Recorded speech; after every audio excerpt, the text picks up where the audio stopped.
Hey guys, welcome back to Rave Culture Cast, your weekly guide to the EDM community, music festivals, and more.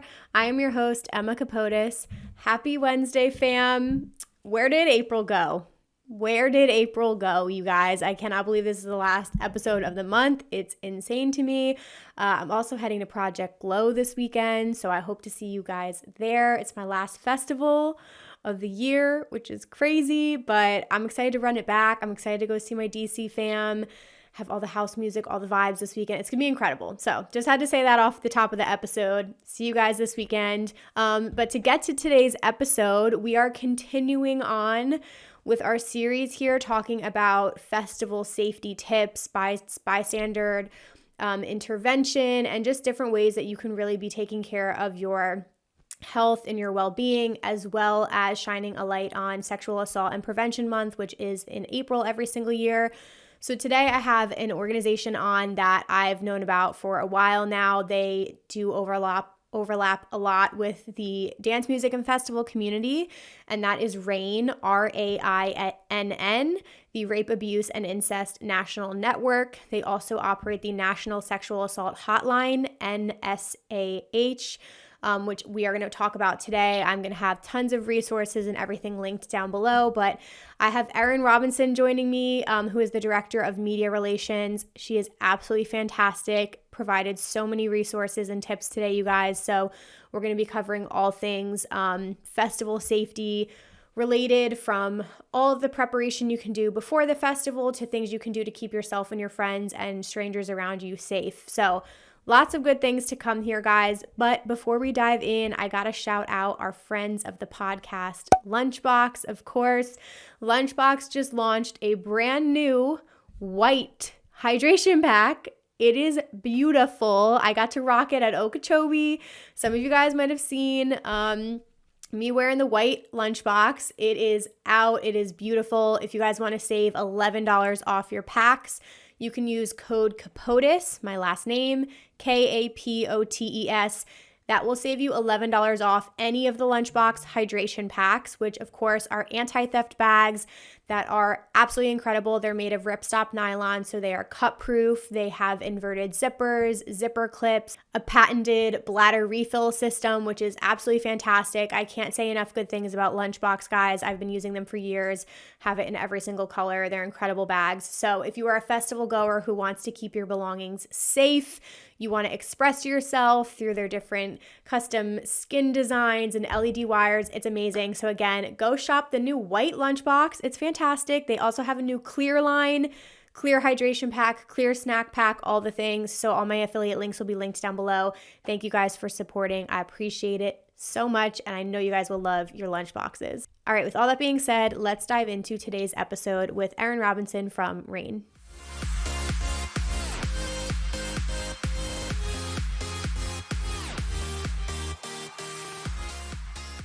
Hey guys, welcome back to the podcast. Today, I am super excited to be continuing on sharing resources for Sexual Assault and Prevention Month, as well as building upon our festival safety guide episodes that we've been doing. So today we're going to be shining a light on an incredible organization that's been a life-saving resource for a lot of individuals, which some of you might already know about, RAINN. So today I'm joined by RAINN's Director of Media Relations, Erinn Robinson, and the team has provided a fantastic outline of festival safety tips and bystander intervention tips that we're going to go over with you guys today. Very appreciative to have them here. So welcome to the podcast. Erinn, how's it going? It's going well, Emma. Thank you so much for having us on. We're literally recording this heading into Coachella weekend, so it's important that people know how to keep themselves, their Rave fam, and create a safer festival-going community for us all. So we're so appreciative for this opportunity. Thank you. Of course. Yeah, I was going to say timing-wise, we've got a couple of huge festivals, Coachella being 2 weekends, EDC Las Vegas just dropped their lineup, like very, very much like going into the busiest part of festival season right now. So I think this will be great reminders for some festival goers who might be veterans already, but then also for any newer ravers who discover the podcast. Like, these are really, really helpful tips and information that I wish I had when I first started going to shows. So We're going to dive into all of that in a little bit, but I would love to just get a little bit of background on you, Erinn, and where you're from, your background, how you got involved with RAINN. Oh, thank you so much. Yeah, so I'm Erinn. I am currently the Director of Media Relations for RAINN, which is the Rape, Abuse, and Incest National Network.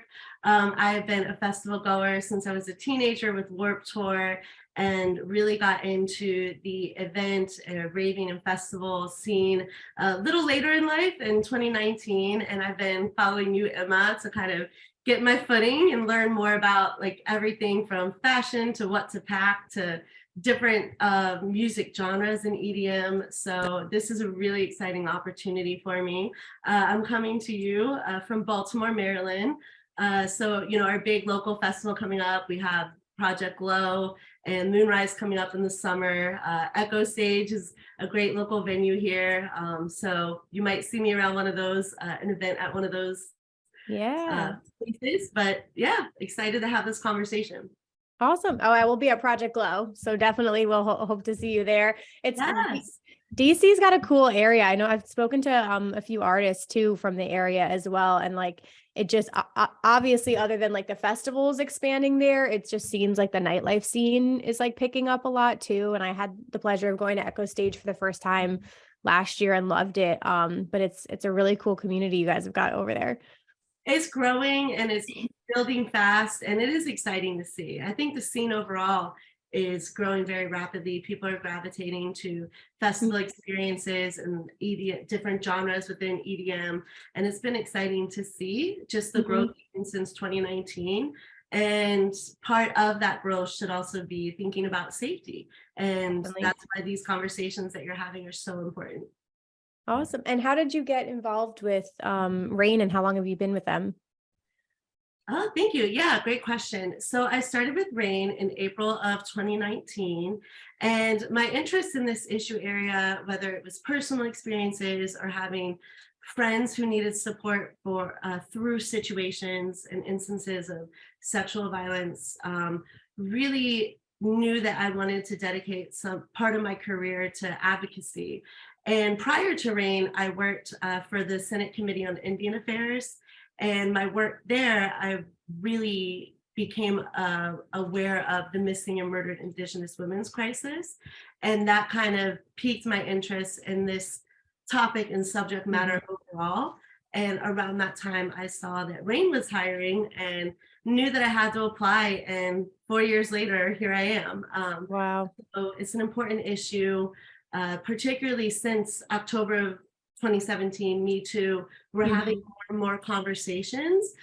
But the more conversations that we have, the more we realize that the public and media, news media, and streaming media, there's still a long way to go in educating folks on the realities of sexual violence and survivorship. Right. And how have you seen the organization grow since then as well? Like how big is the team you're working with? Do you guys have like a lot of volunteers that asked to get involved as well?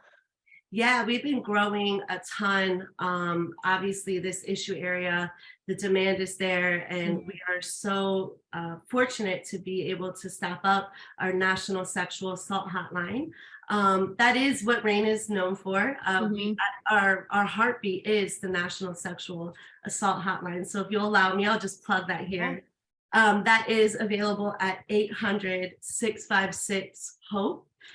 So that's 800-656-4673. And that hotline is available for survivors as well as loved ones of survivors to seek out support. And you can call whether you've just experienced something at an event and you need to know where to make a report. You need to know where to obtain a sexual assault forensic exam, or if it's years later and you need to talk through some feelings that have surfaced. So our support specialists are really there throughout a survivor's healing journey. And to kind of exemplify the growth, back to your original question there, One of the busiest days that we had on the hotline was in the aftermath of Dr. Blasey Ford's testimony. We saw a 338 increase in demand for our hotline services. Wow. So the more that fictional and news media are covering these cases and covering this issue, the more that survivors are having parts of their own experiences surface, and the Mhm. more that we're seeing demand for our hotlines. So we always are looking for volunteers and hotline Mhm. staff. So if you go to RAINN with two N's, it's RAINN.org. We have a whole volunteer page. We have a careers page where you can learn about working on the hotline. So yeah, that's a great resource for your listeners, rain.org. Perfect. Thank you so much. No, I wanted to share that up front because I know a lot of people afterwards just asked how to get involved or any resources, and I will link a ton of links down below as well. But thank you for touching on the hotline, and you mentioned it just because of your own interest in festivals and dance music. I was curious because I became familiar with RAINN as well through like the nightlife scene and through the events industry, but obviously you guys are national, you cover absolutely everything, but where do you see the overlap with RAINN and festival culture or the nightlife scene? Like how involved do you guys kind of get there? Yeah, it's been a personal interest of mine just as somebody who Mhm. attends festivals and goes to events. So I think we have a lot of room for growth and to begin engaging with festival audiences. So this is a huge first big opportunity for us to reach those audiences and expand into those spaces. And the overlap is very palpable. It's Mhm. a lot of the pluriculture and festival culture, and you've had great conversations around that idea. But it really boils down to creating safer festival experiences and safer festival culture and Mhm.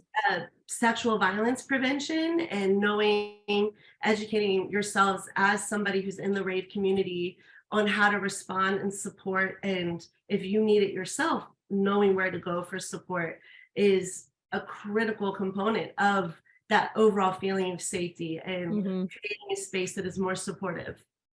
Amazing. No, it's good. It's so good to hear because people, if they don't realize exactly like where they can go for next steps, I know even within the past 2 years, maybe more, there's been so many things online with the dance music scene, whether it's, related to artists or things in the workplace or issues within organizations and companies, and that have revolved around like harassment or sexual assault. And I know it's been a topic that's come up many times, kind of like related to the dance music scene. So it's hard as, I guess, like a bystander who reads stories and you see things where people either don't believe victims or they, if they actually speak up and use an online platform to talk about their experiences, maybe they're met with negativity or people who are going to put them down, and then they feel horrible for even speaking out in the first place. But if they knew maybe that they had this hotline to go to or other resources to support them, they would maybe feel a little bit more empowered to speak about it. But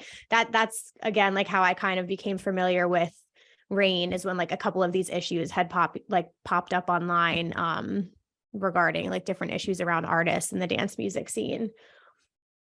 Yeah, that's why the overlap, like you said, you just Mm. pointed out another really important area of overlap. And that's why we've started to have some really great conversations about sexual violence in the last year, 5 years rather, since the Mhm. but where do we go next? I think we're very aware as a culture of how pervasive this is and that anyone can be a perpetrator. We've seen a lot Mhm. of very powerful people who had followings and fans that would never have thought that they were a perpetrator. Mhm. And so I think we've done a lot to change those ideas, but where I see a need for the conversation to really move is we know this is happening. We know it's across all industries, unfortunately, including Mhm. the music industry and the festival spaces that we love and where we go to feel free Mhm. and safe and just enjoy ourselves. That's why we really need to be evolving the conversation on how to support survivors, what to look out for. And again, just resources. So many people, like you said, they experience something and they've seen other people face backlash for coming forward. And that is not just whether it's artists or large companies or powerful individuals. That's a common response, a too common response that many survivors experience when disclosing sexual violence. And that's why knowing how to disclose and support a survivor when they first tell you something can be really important. And we have the TALK acronym, TALK. So I can just go through that real quick, and that might help. Yeah, so T stands for thank them for telling you, acknowledging how difficult it is to talk about an experience at the jump, and opening the conversation for the survivor to direct the conversation and just let them know that you're there listening. So that's the T. The A is for ask directly. So many times survivors experience like somebody will ask them questions or give them advice on how they would heal. And that's not always helpful. So a good place to go is asking that survivor directly. They tell you they've experienced something. Wow, thank you for sharing that with me. What do you need? Do you just need me to listen? Do you want me to help you connect with some resources? And then the L is for listen without judgment. We've already kind of touched on that, Emma, but validating survivors' experiences. Most of the time, that is a huge part of helping a survivor begin to heal. Is just validating the experience that they're sharing with you. And then K is for keep supporting. Survivors may have a lot of support and people reaching out in the aftermath of something happening. And then months later, things resurface. We know that PTSD is a very common response to experiencing sexual violence, and they don't have that same level of support. So remember, if somebody is trusting you with their experience and talking to you about it, continue to check in with them, but always allow the survivor to guide these conversations. Thank you for sharing that. I think for anybody, and unfortunately I had Good Night Out Vancouver on recently as well, but I think everybody has a story, whether it's to themselves or a friend they know or a family member or something like that. So to have that resource to know how to help, because I feel like sometimes you can feel helpless or not know what the best next steps are to do. So talk, we're going to list talk down below. I love that acronym. And I could go on with this topic for a while, but I do want to dive into our festival safety tips, because as we mentioned, we're going into a very busy festival season right now. And the tips and information and resources that you've provided extend into just well-being and safety and how people can make sure that they're not dealing with medical emergencies and all of the above, as well as being aware of your surroundings, which is a huge part of this culture. So we have an extensive list, you guys, and I want to dive into this. And we broke this into festival safety tips before the festival. So some things you can do to really, really prepare yourself to set yourself up for success. And then we're going to chat about some things to do during the festival as well, obviously when you're on site. But I'd want to ask you too, other than Project Glow, are you going to be going to any festivals this season? I am thinking of Project Glow, and I really want to see Charlotte DeWitt on her North American tour, Echo Stage. So those are the two that I'm going to get to this spring. Amazing. Oh, that's going to be crazy at that show. Yeah. Perfect. Okay. So before the festival, a couple different things, and we could probably go back and forth and share tips, but I know for me, the prep always begins beforehand. And I want to, again, stress this to anybody who might be new. These are tips that have been perfected over time. Definitely did not start from a place where I had this checklist of things that I knew how to prepare. This is from 7 years of going to festivals now. But a couple of things before you even leave the house that you can do. That's big for me. Obviously, sharing your location with friends and family, just so that they can track your phone and that they know where you are. And then physically, I like to just obviously get rest before the festival, drink tons of water. If you have a vitamin routine, anything like that. And then I would say staying active too, because you're on your feet. You're probably going to get tens of thousands of steps in a festival weekend, which is typically a lot more than you will get on a normal day-to-day basis. And it's really, really exhausting. You could get tons of blisters. Like there's just so many different things that physically can happen to you from moving that much. And then I would just say having a checklist for your packing list too, if you have any medications that you take that you need to bring with you to make sure that you're going to be healthy, things like that. And then I also have on here investing in external chargers, which was a huge thing for me as a newbie raver. I used to always have like a phone case charger on my phone that was like my go-to, but either way, now I bring at least like 2 backup like external batteries so that I never have like a phone that dies on me during the festival. But anything on your end that you want to say before heading out to a fest? No, just like you said, getting yourself in a really good physical and mental space. And the cell phones, if you bring any chargers, they will get used, whether you need them or somebody else at the fest needs them. So always grab an extra external charger. But I actually wanted to ask you a question because I know that you're expanding your family. Yes, Congratulations. thank you. Yeah, that was such exciting news. Did that change your preparation for Oki at all? Was there anything just for new moms to think about as they're preparing? Yeah, so I would say luckily I was just going into my second trimester, so my energy levels had started to return a little bit. But I would say I just was trying to prepare for the heat. That was the number one thing I was a little bit nervous about because we were camping in a tent. So I just made sure I was drinking tons of water. So we stocked up on water, had like a 24 pack. I had my hydro flask in the car. Same thing with snacks, because at the time, like when I got hungry, I was hungry. So I was like, we need snacks in the car.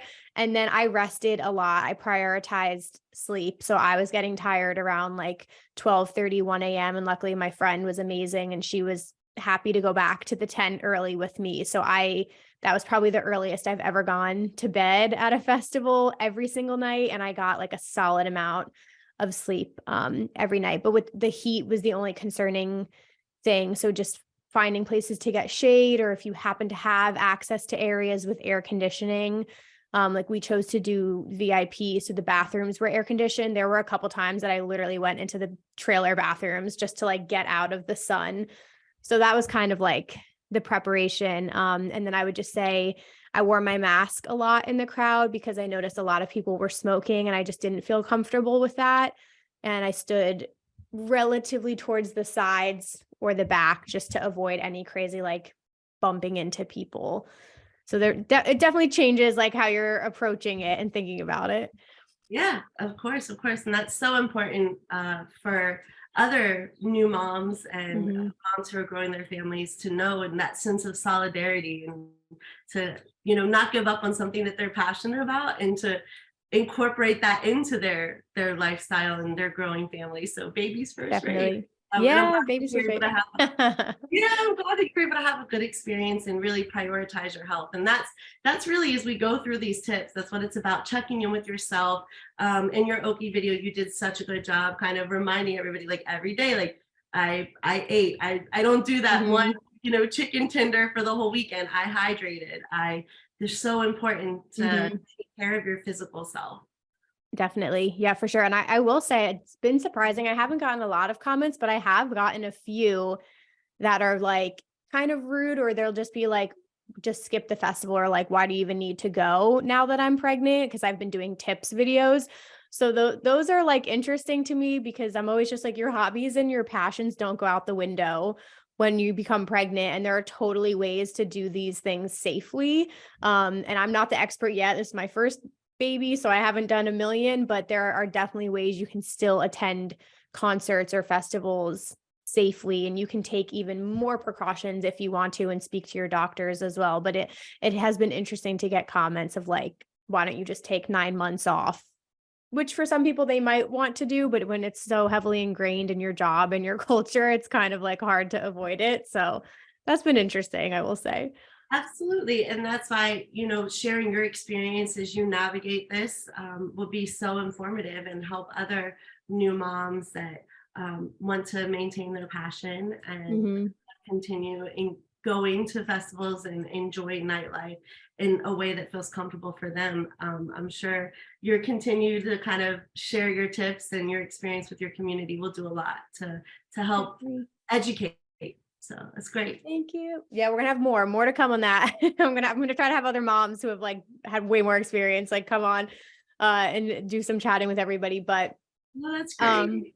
yeah, so we'll definitely have more on mom tips, but a couple other things to do before the festival. I'll really Yeah. quickly touch on phone safety because I know this just in general for me is more of a like comfort level and safety net. But if you ever find yourselves in a position where your phone is stolen or your phone dies, like obviously that's your lifeline for a lot of things, whether you're planning on calling an Uber home at the end of the night or you need to get in touch with your friends, like making sure that you're being responsible with your phone can be a big safety related issue because you don't want to be stuck without any way to contact people or get home or something like that. So as we mentioned, like external chargers, backing up your phone before the event. I used to share this tip all the time, but so many people get their phones stolen and who knows the last time they backed it up. So at least having that safety of like, I just backed it up before I left for the festival so I can get a new phone and I can restore like all my photos, my data, like all of that.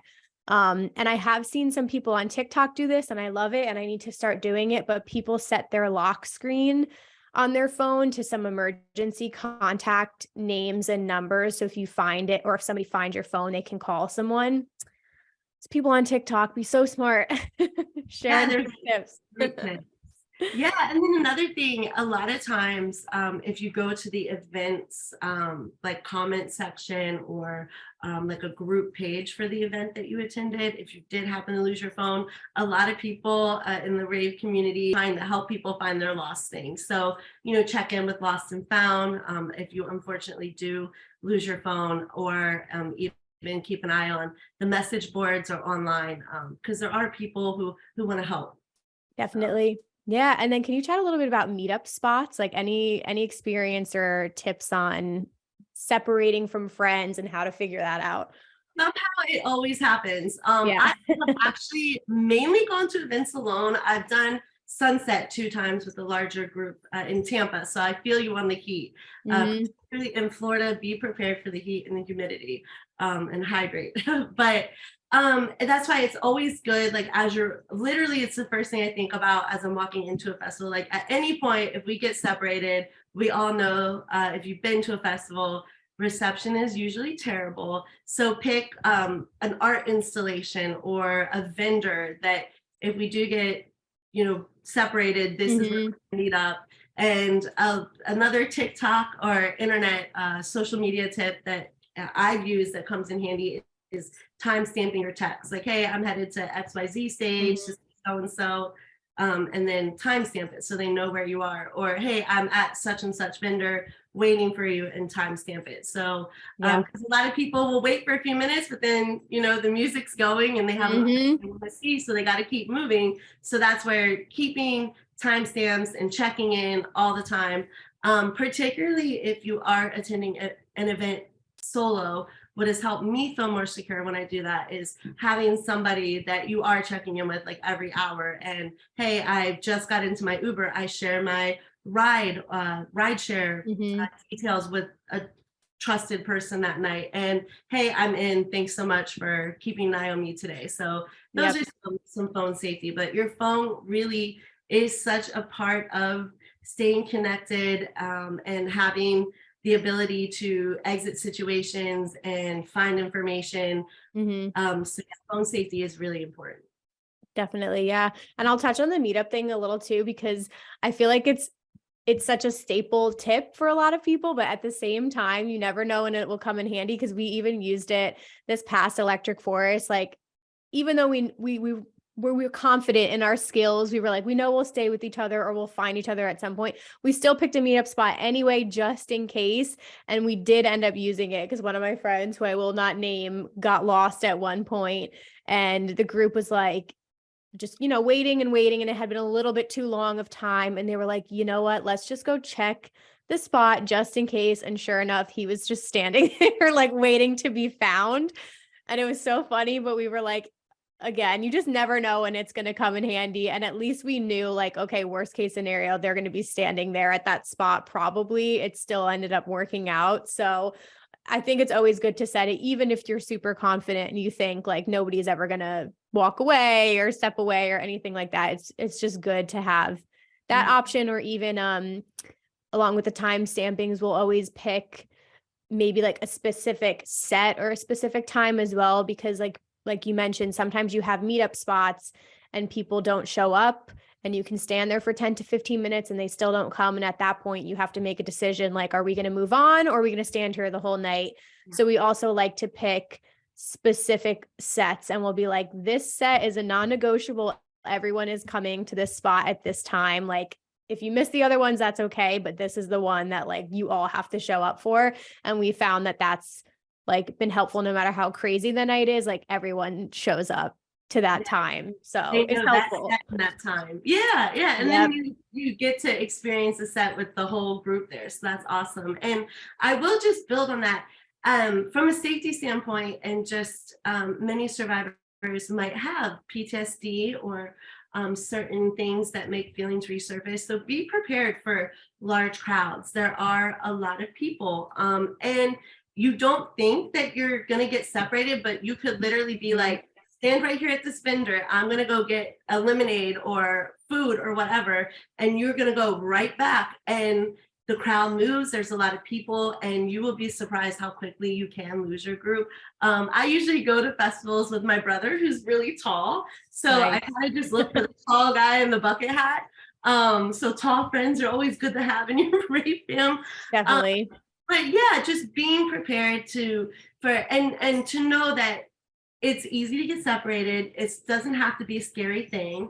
Just timestamp, have those meeting spots ahead of time, and that can help you prepare. I've had some great experiences, whether it's seeing sets or attending events alone, but especially if you're new or you're experiencing something, that can be overwhelming. So just knowing that separation can happen pretty easily, and having a plan in place for if you do happen to just even briefly lose your rave fam for a little bit. Definitely. Yeah. And I know this wasn't on our list, but I just thought about it because I've talked about it. I've gotten lost twice in the porta potties because there are so many. And typically what happens is your group will like go into the porta potty section and everyone will just split up, go grab a bathroom, and then come back. And usually we'll pick like a meetup spot, but it also, like, some of them are not well lit. It's also just an uncomfortable area. So I can also imagine if you have PTSD or something, like the porta potty areas sometimes to me are like sketchy or uncomfortable. So having the buddy system, I feel better about when like you go into one stall and your friend literally stands outside that stall and you just switch and like hold each other's stuff. That has been way more comfortable for me personally. So I'll also just recommend that. I know it sounds silly, but like literally having a game plan and using the buddy system when you're going to go to the bathroom is like, it's a trek in itself to do that. I know it sounds crazy, but it is. Yeah. And that way, even if you and your buddy that you went to the bathroom with, I agree with you. The bathrooms are a time where if that accidental like breakup of the group is going to happen, that's where yeah. So at the buddy system, it's like, okay, even if we get separated, I have somebody to go see sets with, and then we can meet up with the larger group. You still don't feel so isolated. And that can kind of reduce those feelings of being overwhelmed, or you won't feel completely alone. So yeah, I love the buddy system. And the porta potties are, people are trying to get in and get out. We all know it's not the most pleasant, especially in GA. That's a whole conversation though. But yeah, so the buddy system, whether it's going to grab food or the bathroom, or even if you just need a breather from the crowds, that can be really helpful. That way, even if you get separated, you still have somebody that you're experiencing the festival with. Definitely. Yeah. And then the last two we had here before the festival was, and I'm very big on this, so I won't go into it because I've talked about it extensively, but just knowing the map, studying the festival map, knowing where the medical tents are, the free water refill stations. Typically with a lot of Insomniac events, they have an oasis or some sort of safe space. I know other festivals do this as well. I know Shambhala, I'm pretty sure, has like a women's camp as well. That's only women that camp there, but kind of look at the map and study it, read the little key, understand where all your resources are and safety nets are. Because I've been in the situations where I've needed to find medical before, and I was lucky that I knew off the top of my head where the medical tents were at Electric Forest. So that's a big thing for me. Just knowing and having it on your phone, screenshot it in case you lose service. So it's just like on your phone, saved in your camera roll. But yeah, knowledge is power. So study the map, please. Yeah, and one thing that I've heard you talk about just in videos over the year is like, especially with a huge festival like EDC or like Electric, you kind of always talk about, okay, we get ready and the first thing we do is go do a lap. And that can really help familiarize yourself too. So getting into the festival, that, you know, it's earlier in the day, there might be some artists that you could like do a lap while you're on the way to the stage to see them, or you know, give yourself some time before the first artist that you want to see to familiarize yourself with the grounds. That can be a really good way to keep yourself oriented and know where security may be hanging out, where the medical tents are. You did a great job talking about that in your Oki video, Emma, and how most big stages, you know, if you do find yourself in the crowd and at an event and you're not quite sure, most of the stages will have a medical tent either off to the side or potentially, I know that some producers or production companies keep medical tents actually behind the stages. So important to know. Definitely. Yeah. And I'm glad you said that, because I haven't talked about this too much too, but even if it's not marked on the map, another place that security tends to stand, or not just security, but staff, most of the VIP areas at festival have a VIP concierge right at the entrance because they want you to spend more money and upgrade your ticket. But there's always, again, at Okeechobee, I needed to get help and I literally couldn't find the nearest security, but the VIP concierge was the closest to me. So I went to them first, and they have radio and they were able to radio. So VIP concierge can sometimes be helpful. And then also, along the gates, so like at some of the stages, if you go closer and you just like follow along the barricades, eventually there's an opening in them because staff or artists or whoever have to get through the barricades. So there's usually always a security guard blocking that barricade and like checking people's wristbands to get backstage. So also, you know, if you just can't find medical or security guard, like follow along the stage barricades, because eventually you'll probably see security like standing along them. But that just popped into my head. So and hopefully there's also ground control, which I didn't mention yet. Volunteers or people who work for the festivals for the weekend who are there to help you and check on you as well. So you'll usually see them in some sort of like shirt or something that tells you that they work for the festival. Yeah, no, those are great tips. And I noticed that too at Moonrise. It was like behind the house stage tent, there was that VIP entrance, and that table was always had, it was Insomniac that actually put on Moonrise. So they had Insomniac staff there. So that's really smart, like thinking about, you know, and that's the thing too, is to understand that if you're in the crowd, it can go from you watching a set to like somebody you having a medical crisis or something happening quick. So that's why having these conversations that we're having and having some plans in place or just some tips in mind before you even go can just help you. Okay, take a breath. I know what to look for in this situation. So yeah, just always, even as you're walking between sets, like I try to be very spatially aware of like, okay, what's where, okay, this is where the vendors are. Something happens, I can make it to a vendor, or something happens here, I know where that VIP concierge is. So that spatial awareness is so important. Definitely. Yeah. And then the last thing before we dive into during the festival, I would say really quickly, just transportation. I always preach about this, but just knowing your plan in advance, like, do you have a shuttle pass? Are you going to do rideshare? Do you know where the rideshare pickup and drop off sections are? Are you going to reserve a ride in advance? Because you can do that a lot of times, and that's really helpful.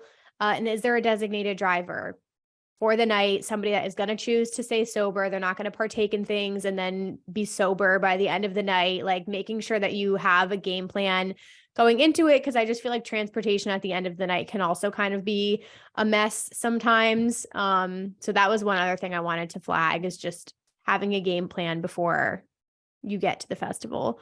Yes, and reserving your ride. Not only, so I have a quick moonrise anecdote for you. So the first night, I again wasn't as prepared. Yeah. So I learned the lesson the hard way. And I thought, like I typically do with the group, but I was actually attending this event, festival solo that day. So I kind of followed the crowd, walked away from the festival grounds, and thought that I would easily be able to find a ride a little further away. That was not the case. I ended up waiting kind of with a group, but by myself till like 1 a.m.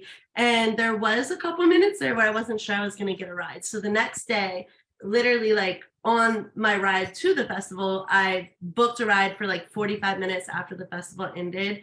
I found that to be ample time for me to leave. It really depends on your rave fam. We all know a lot of times at the end of the night, it can take a moment to get everybody back together if you're not watching the headliner together. But for me to get out, 45 minutes was enough. And then the second night, it was much better for me to go to the designated Insomniac rideshare spot and wait there for my pre-ordered ride. It was well lit. There was ample Insomniac staff.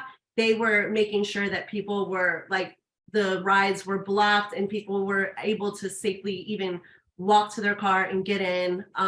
So that is a big hack. And you'll save money because if you pre-order it, you're not going to get hit with as much of those surge charges. So it's like a pro hack for you all. Yeah, no, that's a great tip. I was in a similar situation too. So also speaking from experience at EDC Orlando 1 year, same thing. Like we're not prepared for how long the Uber waits were going to be leaving the festival. And both of us actually didn't have service and just made the decision to like walk further away from the festival because maybe we would get service or maybe it wouldn't be as bad. And it took us over an hour, and same thing. Didn't know the neighborhood. We're walking around streets now by ourselves at 1:30 in the morning. And it was like definitely an like nerve-wracking feeling.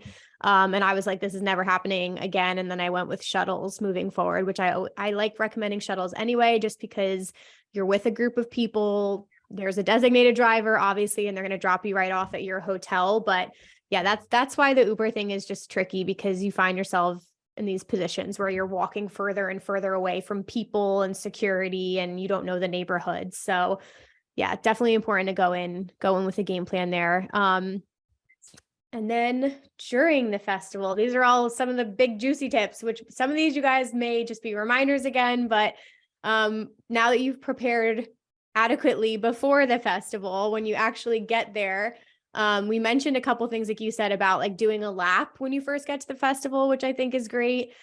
Just to like get your bearings of everything, but also going to get water. I feel like that's probably step number one, is actually usually going to the free water refill station, filling up your hydration pack, which if you don't have one, shout out Lunchbox, gotta plug Lunchbox. They make an anti-theft hydration pack that I've used for years. So absolutely love them. And keeps your phone safe, all your belongings safe, and then also you're able to have water on you at all times. So I'm a big proponent of getting a hydration pack no matter what. What's usually your step 1 or 2 when you get into a festival? Yeah, keeping everybody together, okay, who are we gonna go see first? But yeah, at sunset, even with the big group, it was filling the water.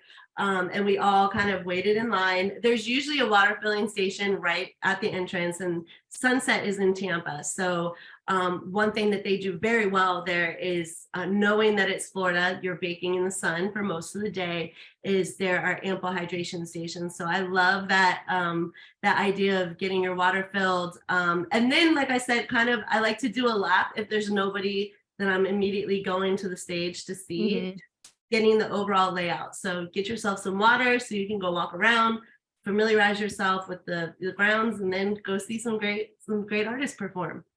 Yes, perfect. And we had some other tips on here too, which is great as well. But sunscreen is a big one. I've been hit or miss with this. I know I need to be better, but I actually made the rookie mistake at Okeechobee when we were setting up our campsite. I totally forgot to put on sunscreen in the morning, and you can see it in the photos. Like my arms are like completely red. So wearing sunscreen, comfortable shoes, and again, making sure your phone is charged and you have that battery pack on you, and also lockers. I feel like are something I slept on for a really long time when I was like in my first few years of raving, and now I love them. A lot of lockers have chargers in them too, so you can save, like if you needed to leave your phone in there for like an hour to charge and your friend was with you, you could do that, or keep just like your valuables in there. So also lockers, I want to shout out as something that could be worth investing in. Yeah, see, I've never done the locker thing, so I'll definitely have to try that and see how it works out. But yeah, that's a good way to keep your belongings here and give yourself some time to charge. Yeah. I carry so much. It's like it's just because I literally pack so much, and then I'm always like super cold. So if it's a festival where I know like the temperature is probably going to drop at night, I just don't like carrying my jacket the whole day. So then I was like, you know what, we'll just get one locker for the whole fam. Everyone can throw their jackets in there, like anything along those lines that you want to put in there, flow toys, like all that stuff, just to like keep it out of the way. Yeah. Okay. And then I want to chat about taking breaks as well, and just kind of like being in tune with your body. And these may seem like basic things, but I've spoken with Dan Safe about this, and Rachel Clark mentioned some of the things they see are just like basic medical issues where people haven't eaten all day, or their salt intake is super low, or just people are lacking general nutrients in their diet. And it's because there's so much going on and you're so busy and you're running around, but not, again, don't underestimate the heat. I've heard a lot about Sunset, actually. Like, I'm sure that they have a huge issue probably with dehydration and people passing out, I would assume, right? Yeah, my very first, I think it was like one of my first 2 sets of the day, I had somebody fall out in front of me, and it was one of my that was my first festival. And within the first 2 sets, it was like, okay, where's security? So you learn very quickly, but yeah, and that's why, again, like it can be a little overwhelming to see that happen. It does happen, but that's why keeping yourself calm, like, okay, let's get, medical over here. Like, where is his group of friends? And luckily we were able to get him the help that he needed, and he was able to stand up and get hydration, and continue about his day, thankfully. But just being prepared for that, and particularly EDC is Las Vegas, although I've heard that it gets very cold at night, so that's something to be prepared for. But EDC Orlando, even in October, Florida's hot. Sunset, Florida's hot. Okie, Miami Music Week. I know Ultra, being prepared for that heat, like from February to basically December in Florida, you are going to be battling some heat and humidity. So hydration and preparing yourself for that, and being on the lookout for your fellow ravers that might not be as prepared, or might not have been exposed to that kind of heat before. And it will overwhelm your body. So that's why looking out for yourself and others is so important. Yeah, 100%. And even if there's a set that you really want to see, like, again, if you're somebody who goes against the rail, or you like to go very upfront, using the bathroom and then filling up your water before you do that, like, don't go into the crowd with an empty hydration pack. But I was up against the rail at EDC Orlando very early in the day in 2019, and it was like 85 and sunny, and the sun was just beating down on the back of my neck. And I eventually was like, it's not worth it to stand up here anymore. And I just knew I was like sweating through my bodysuit. So I went and just got food and a lemonade, and I sat in the shade under a tree. And it's just like recognizing those moments. Like, don't try and like be a hero and tough it out and stand there for 3 hours baking in the sun. Like, listen to your body, make sure you're taking breaks. Same thing, pregnant or not, sitting down, stretch. You'll see a lot of ravers stretching even in the crowd, but like stretching your legs, your back, everything. It does a lot to your knees, your lower back, and stuff like that. So a good stretch mid-festival can be great. Yes. And on the, like, knowing when to take breaks. So I last fall did day 3 of When We Were Young. And that was for an emo kid at heart like myself, that was like the ultimate lineup. Literally from like 12 p.m. to 12 a.m. there was artists that I wanted to see. And that was one festival where, quite frankly, I did not take enough breaks, and I paid the price for it. I was on the flight home the next day, super dehydrated. My feet had gnarly blisters. I was So it just took away from like the overall experience, because I was Mhm. dealing with the repercussions of not sitting down.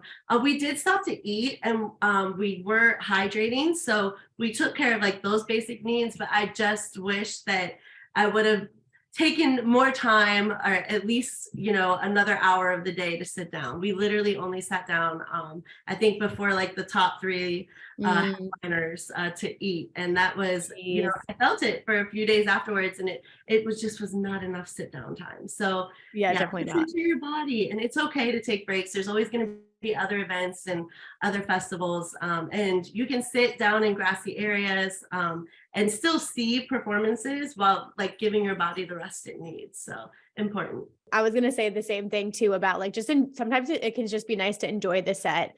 Like just put your pashmina down on the ground, sit in the grass or something like that, and just take like half a set or something to just like relax and sit and chill and eat.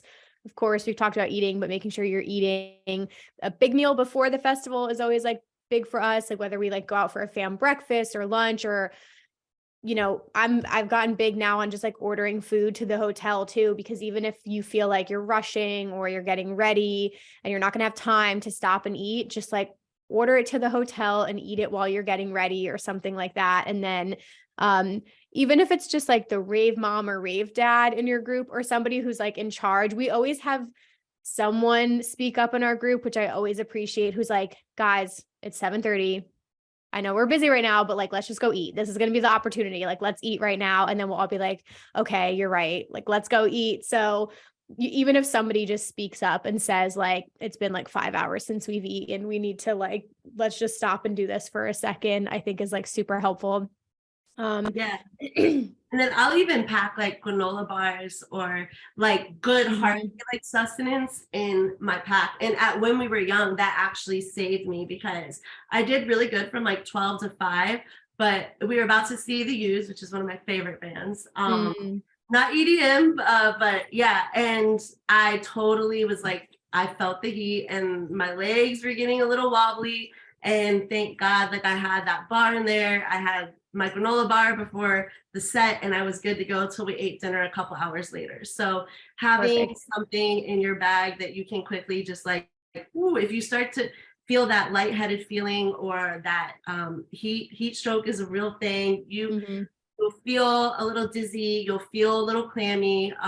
That's why like being in a good calm place and being in tune with how you're feeling is so important throughout the day, and checking in with not only your people you're with, but yourself too, so you can keep yourself in a good healthy place for the festival. Definitely. Yeah, for sure. And I know we have a lot more here, so I'm going to kind of like go Yeah. through these super quick, but we talked about having a support system in place, but buddy systems are so important, and checking in with your friends and, making sure you're staying together. I think we've covered that a bit. Same thing with drinking. If you're going to be, drinking throughout the festival, I always used to say like drinking is not the same as drinking water. So even if you do water in between each, or sometimes these festivals have these really great like electrolyte drink sponsors. I was a big fan of Electrolyte at Okeechobee, and I loved that. So like making sure you're having Powerade or whatever it is in between alcoholic drinks as well, your water, things like that, keeping your drink safe, whether it's like you putting your hand over your cup or keeping an eye out for your group.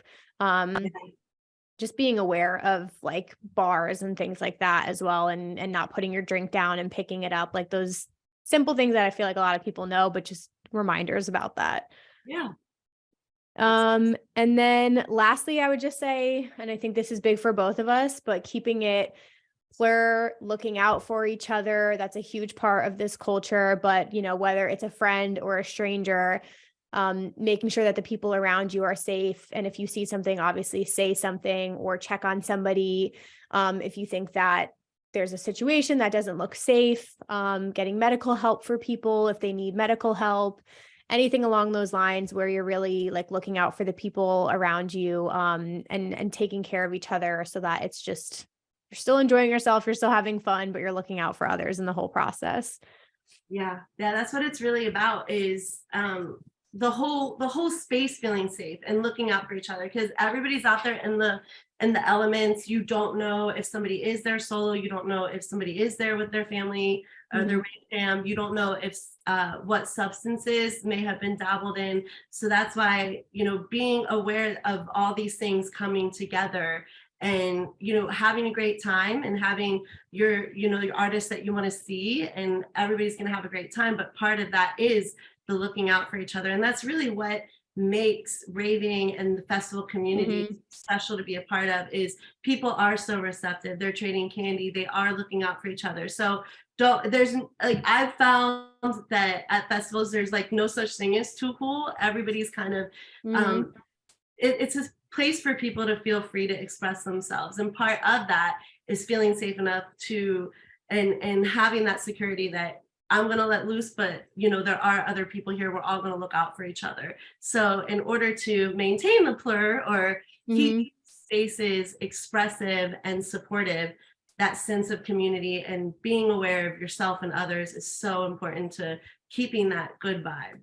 Definitely. Yeah. And I will say too, just about solo ravers, because I know if it's the first time you're doing it, I feel like it can be intimidating. And I get a lot of messages from people saying like, I'm going to this rave solo and I'm so nervous. Like, are there things I should think about or whatnot? And it's hard to describe to them. But anytime we've been in a situation where somebody's approached us and said they're solo, like without a doubt, we've adopted them, hung out with them to the night. Like we kind of like take care of them like they're one of our own. So I feel like even for solo ravers, if you've never done it before, like it's just a vibe or a feeling. Like you'll end up chatting with people around you and you can kind of figure out what group feels good. And people are so welcoming in this community. I've seen it all the time. Like you will get adopted, even if and that's your prerogative too. Even if you want to enjoy your night free, you could hang out with people just for a set and then move on, or you could hang out with them the entire weekend, or you just never know. So I always say you're never really solo. Like you will find people and meet people throughout the weekend. So don't be nervous about feeling like completely alone in a crowd, because I feel like you'll never actually be alone. Yeah, no, I absolutely second that. Especially Moonrise. I had gone to Sunset 2 times, so I felt like prepared. Like I knew what to expect going in. And I have to say, it was one of my favorite festival experiences because I was not adjusting to sets that anybody else wanted to see. And you did, I made a lot of candy because that was kind of a way for me to begin talking to people. And everybody was super welcoming. And like you said, you could hang out with a group for, a set. There was like one group that I hung out with for like Subtronics, and then we went to go see Rez, and I met another group of people that were just enjoying themselves around me. So it's really fun attending things solo to kind of check the different vibes and like see the different crowds, and you can really just appreciate the whole experience more. So I get a lot out of it, but safety is obviously first. And that's what we're talking about, how to, whether you're with people or attending an event by yourself, how to feel empowered and ready to take on that experience yourself.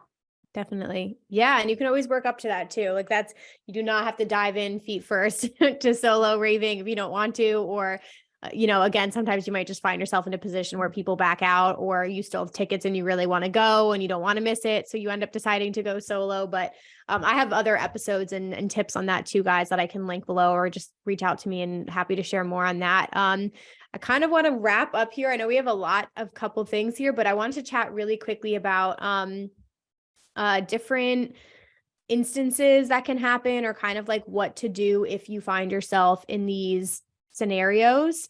So just in general, I guess if you see something, say something, but in your experience, like if you see somebody being harassed at an event, or if you see somebody who looks like they're in an unsafe environment, what would be your tips or advice on how to kind of like intervene in a situation like that? Yeah, that's where I kind of go to that ask directly.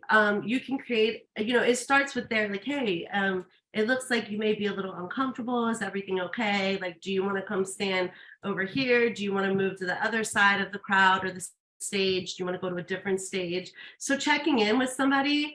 And if you yourself are experiencing something, it's always important before you either intervene on your own behalf or somebody else's behalf. Your safety is first. And so it's about what you feel comfortable how you feel comfortable managing that situation in the moment. So if you're experiencing something, you can ask somebody around you for some support, like, hey, like I need some space from this Mm-hmm. person here. Can I stand on the other side of you?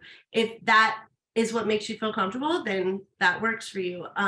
If you are being harassed and you want it escalates to where you feel like you want to report to security or even potentially law enforcement that's at the event, that's where knowing the festival grounds, knowing where you can go and approach somebody for some help. But yeah, particularly if you are wanting to intervene as a bystander, that's where just asking directly, creating a distraction. We kind of talked about that. We have for bystander information, we do care. So it's create a distraction. So that's the whole like, hey, come stand over here. Or do you want to move locations? Mm-hmm. And then it's ask directly. That way you'll know if it's something where you need to intervene or if that person has it under control. Right. And R is for refer to an authority. Again, whether you're intervening or you're experiencing something, keeping yourself safe and de-escalating the situation is the first priority because you want to keep yourself safe. But then there's other times where it does escalate to where you need an authority to step in. So if you're at a venue, that could be bartenders, bouncers. If you're at a festival, ground control, that can be security, that can be law enforcement that are usually around the festival grounds. So Mm-hmm. being on the lookout. Awesome. Yeah. And I know this kind of scenario is specific, and I feel like just based on this conversation, it could be maybe like a separate episode. So I'd like love to have you back at some point. But with camping festivals, there are their own separate safety tips that we could get into. But just in general, I guess if you ever find it's trickier because if you're doing tent camping, right? Like you can't move your campsite. You're there. You have the neighbors that you have. You can't really control that. And there is like this extra level of safety. And at least I feel this way as a woman sometimes where like, I don't feel comfortable walking back to my tent by myself usually, or, you could have people walk into your campsite. We've had people selling pins and t-shirts who just walk through the campgrounds and like enter your space without like consent, and you don't know who these people are. So there's this whole other level of security that has to happen when you're camping at festivals. So if anybody, feels uncomfortable with their campsite, or they feel like somebody's following them back to their campsite, or somebody's entering their space without like their consent, any tips or advice on how to handle a situation like that? Yeah, well, obviously, if you are feeling an immediate threat, alerting others around the site, around the area that you need help, having your phone in your tent with you if you are camping. I haven't done a camping festival yet, so maybe you can do this, but charging your phone in an area and as you're sleeping, keeping your phone at arm's reach and maybe somewhere where only you would be able to get to it. That way, if you do unfortunately encounter a threatening situation, you can call 911. Obviously, if you are able to exit the situation and you feel threatened, looking for a way to exit. But then if it's not a situation where you feel immediately threatened, maybe it's just the after parties at the campground continuing on and somebody just stumbling in, it can, if you're comfortable and you don't feel that immediate sense of imminent threat or harm, then you can maybe say, hey, I need some space. This isn't, your grounds or your tent. So, you need to move it on, so to speak, or I'm no longer comfortable with you being in this space. If you feel like that's appropriate and that can solve it, you can do that. But obviously, again, safety first. So, keeping your phone nearby if you need to call for help. And the campgrounds, hopefully, if something does happen and you need help, your neighbors would come to your aid. So be on the lookout and help your fellow campers. And it's really, again, and I feel like I've said this several times, but it's about that sense of community too. So that's where it's not just about you and your Rave fam, like being available and willing to help others who may need it in situations, and just keeping your eyes out for situations that may be unfolding. Yeah, for sure. Yeah. So I guess to wrap everything up as well, I do want to just touch on and let you just speak to any other resources that people can have through RAINN. But if you wanted to share, I guess, like extended support or again, places that people can reach out if they find themselves in a situation where they need to get support for themselves or a friend, what would be the best next steps? Yeah, no, that is the question, Emma. So thank you Mm. so much. So, if you experience something at a festival, an instance of sexual violence, you're not alone, and what happened is not your fault. And there are many options and resources out there to support you, but you need to know that you can heal in your own way and that there is no one appropriate way to respond to the trauma of experiencing sexual violence. So if something happens at a festival, if you want to talk to the group that you're with about it and that feels comfortable for you, letting people know like, hey, something happened, I need a little extra support here, I need to head back to the campground and just process. If you experience something and you want to report it to festival security, again, looking out, knowing where to go do that.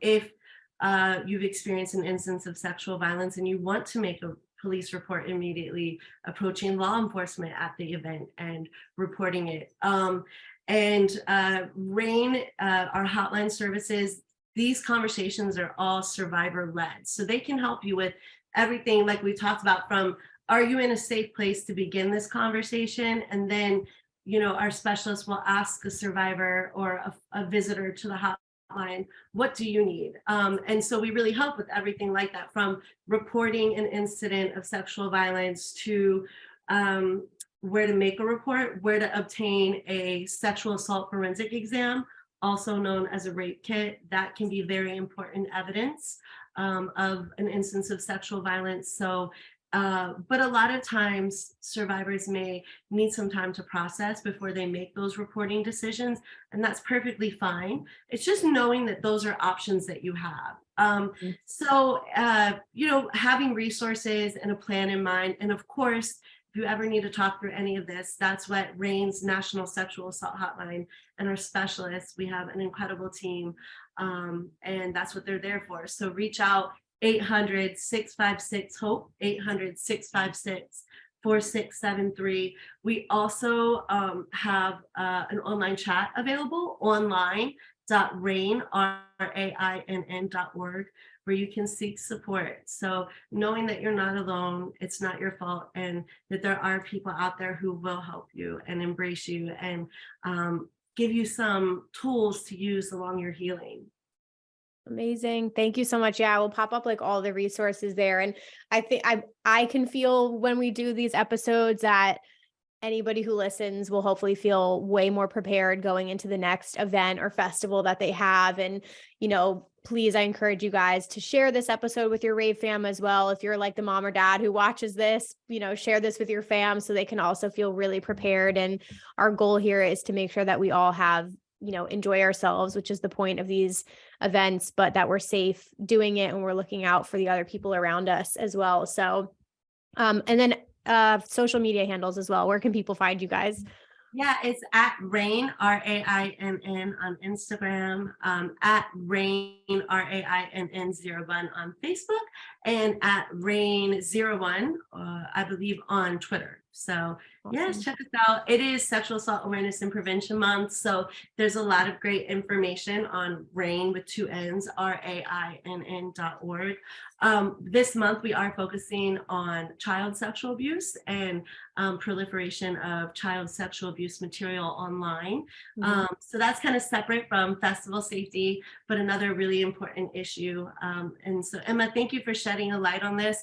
This is very difficult to Mhm. talk about, and it's very heavy for a lot of people. And I know that festivals can be an escape, and it's a place to let loose and be free and have fun. But having these conversations and a plan in place and Mhm. knowing where to go if something unfortunate does happen, and knowing that support is available for survivors is so important to maintaining that safety and to hopefully keeping festivals a place where everybody can enjoy themselves safely. Definitely. Yeah. And even just again, for people who are supportive partners, friends, just knowing how to look out for each other too, and best next steps of what to do to help somebody who finds himself in this situation. But yeah, I know this is a big month for you guys. So I really appreciate your time. This was incredible getting to meet you, Erinn. Thank you again for everything. And I, again, will list all of the important links down below and resources that you guys, if you want to get involved, go show love, support, do all of the things. And we appreciate you having here, and I'd love to have you back at some point. Yes, thanks so much, Emma, and congrats again on your growing family. And thank you so much for having us on this important awareness month for us. And enjoy yourselves, keep it pure out there, and take care of each other out there. Yes, amen. Thank you guys so much. I appreciate it.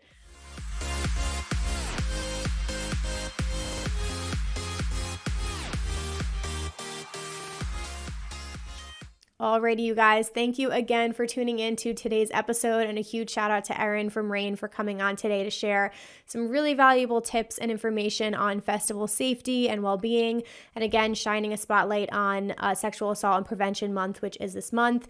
I'm going to leave all of the resources to RAINN's website, to the National Sexual Assault Hotline, which again, you can call at 800-656-HOPE, which is 800-656-4673. Please go follow them on social media. They share incredible resources over there. And again, if you want to get involved and volunteer with them, or share your time, anything along those lines, definitely reach out to Erinn or reach out through their website. I appreciate you guys being here so much. You know where to connect with us at Rave Culture Cast on all social media platforms. We also have a Facebook group and Discord community if you guys want to come chat and meet more members of the fam, get informed on announcements first, chime in on new episodes, vote in polls, like all of that good stuff is in our groups. So I hope to see you there. If you enjoyed today's episode, I would love it if you would consider sharing this on your Instagram stories or Twitter and linking back to the podcast. That helps spread the word and get this information out there. So really, really appreciate you guys doing all of that. Again, have a safe week. If you're going to Project Glow, I will see you this weekend. It's a small festival. There's only so many places we can be, so I will definitely run into you at some point. But yeah, very much looking forward to this festival. It's my last one of the year, which is crazy. So I'm going to be going all out, enjoying myself, dancing around with my big pregnant belly. So it's going to be a good time, guys. Thank you so much for watching this episode, and I will be back next Wednesday with a new one. Bye, guys.